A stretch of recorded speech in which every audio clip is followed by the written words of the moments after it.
My name is Brother Joseph Fabiano, and I'm supposed to speak about older brothers. I'm an 82-year-old brother, and and that makes me think. I should say something about how I got here, and how, in one sense, how come I lasted so long. I would say I got here because I grew up in a neighborhood where the sisters and the brothers um, uh, took care of our parish school, St. Peter's School um, in San Francisco. And um, as a child, or a little guy, I saw the sisters and brothers very often, either on the street or on the streetcar, um, and I could see them often also as an altar boy. Was an altar boy maybe in the fourth grade, and I could see them in church. Um, what else? About the brothers, um, there were two things I want to say that attracted me. I could only say that, being an older person and looking back, they attracted me in two ways. Number one, as a little kid, even when I was in the third grade or in the fourth grade, fifth grade, where I never was taught by a brother yet, they were always kind. In the schoolyard, they'd see us little people, and they talked to us, and they gave us attention. So I think that's one quality of the brothers. Even one little story is one day. Oh, by the way, the brothers and sisters lived near, on the same block as the parish church, but my house, my family house, was only a half a block away. So very attractive for me and my friends of my own age. We would go to the schoolyard either after school or on weekends and play around.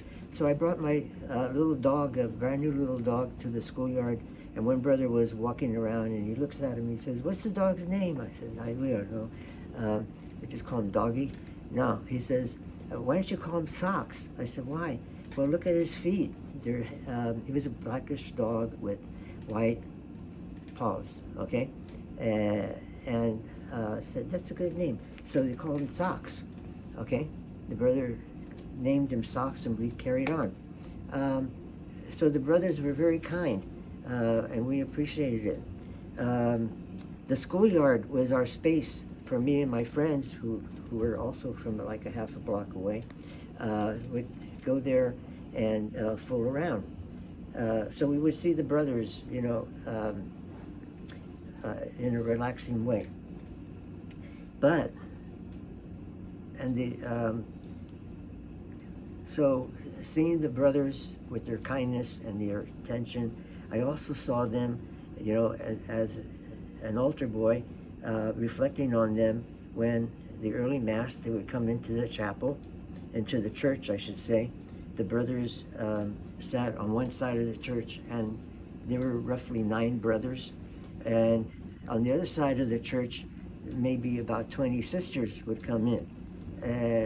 So I would see these people there praying, and that kind of showed me the other side, which many people, I don't think, saw, that prayer and God was very important. Okay?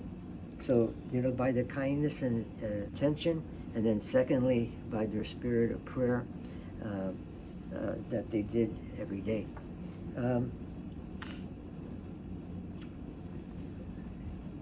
What do I do as a brother on a daily basis? Well, I want to say I get up then around 5 o'clock in the morning, and I enjoy taking time for a couple of things. One thing is reading some religious topic. Okay, then I might do some exercise. Then I find my time to eat breakfast, and by 7 o'clock I'm ready to go and gather with the other brothers and community. not all of us in the brothers' house are brothers. We have had in the past some Wesleyan volunteers, aspirants, and all of us then would gather which was a beautiful gesture, gathering to get strength with Jesus and to go out and spread the word, okay, by teaching regularly. But, in the background, again, kindness and attention was a way of touching the hearts and minds of the students, okay? And our strength came from our prayer. What's my day after that? After the chapel, by that time I get organized, and by 7:30, I'm expected to be around the school. Well, I mean, the brother's house is right next door to the school, so it's kind of right there. But during COVID time, we start school around 9 o'clock, okay? And that kind of fills my day, 9 to 3. I'm currently an assistant librarian. I'm going to kind of put it in a way saying that it's kind of like a retirement program. I used to teach religious studies and foreign language. Okay, in religious studies, I enjoyed scripture, teaching scripture and teaching ethics. Why those two did I find enjoyable? Because in scripture, I could see persons who were searching for God. One of my favorite was like Jacob, searching for God. He had a wrestling match to understand God better, okay? And you know who won? God did, because at the end of it, Jacob had been injured in some way, okay? Ethics is also an interesting one, because the students also are searching for God. And here together in an ethics class, we're looking at how young people grow up and how they put their practice of understanding God in typical everyday situations. Foreign language. I thought one way to reach people was to have a fundamental language ability, and I saw classical Latin as a way of using words, and I enjoyed that very much. So that was one of the subjects that I taught. And then, kind of a fun way, keep the teaching interesting, I also started teaching Italian language, and from that, it gave another aspect of how people communicate with each other.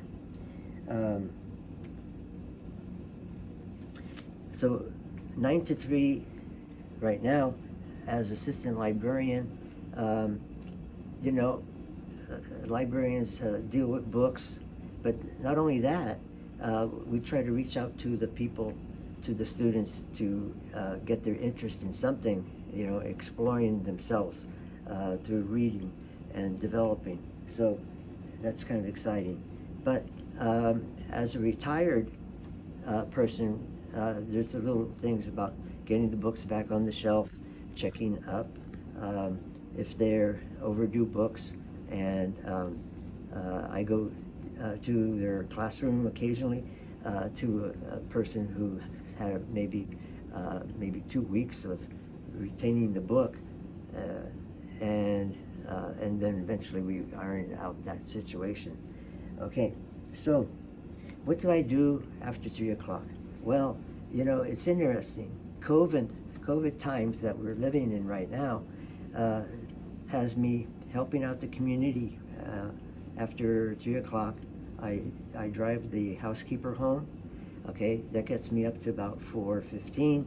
Then I set up the dining room table for supper, and then there's chapel time and prayer that we, recoup all the community members to kind of review in our mind, what we've accomplished working the work of Christ to touch the hearts and minds of the the students. But after that, okay, chapel, then there's dinner time with the community, and then what do I do after that? I start washing dishes. Dishes, get me going until about 7:45, okay, and by that time I'm exhausted. So I watch a little TV, and then I say goodnight to everybody, and that's my day, okay. In concluding remarks, I enjoy very much, working with the brothers, and together we share, different stories, and we pass it on to as a result, we pass our kindness and attention and our prayer to our students. Thank you.